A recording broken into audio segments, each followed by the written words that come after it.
আমার কাউন্টারে মোটামুটি 400 ভরির মতো সোনা আসলো, আর বন্দুকি সোনা আসলো 100 ভরি প্লাস। এই 500 ভরির সোনা আর নগদ টাকা আসলো 40,000, সব নিয়ে গেছে। আমি নিঃস্ব, আমি শেষ হয়ে গেছি একেবারে। আমার আর এখন পড়ার কিছু নেই। আপনারা সবাই সহযোগিতা করেন, প্রশাসনের কাছেও বলি যাতে আমার সোনাটা আপনারা উদ্ধার করতে পারেন। সন্দেহের তালিকায় আমাদের এই মার্কেটে মনে করেন যারা দারোয়ান আছে তারা তো অবশ্যই জড়িত আমার মনে হয়, তাছাড়া এই ধরনের কাজ হওয়া সম্ভব না।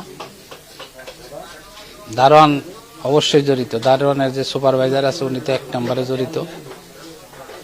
ওনাকে রিমান্ডে নিলেই আমার মনে হয় সব বের হয়ে যাবে। ওনারা বলতেছে যে 3 তালা দিয়ে ঢুকছে, আসলে 3 তালা দিয়ে কিভাবে চোর ঢোকে?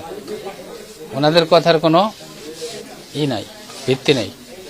ওনারা বলতেছে 3 তালা দিয়া আসছে, 3 তালায় চোর উঠবে কিভাবে? প্লেন ওয়ালে 3 তালা উঠা যায়? এটা মানুষ কি লাভ দিয়ে 3 তালা উঠছে, গ্রিল কাটছে, তারপরে ভিতরে ঢুকছে? এটা কি সম্ভব?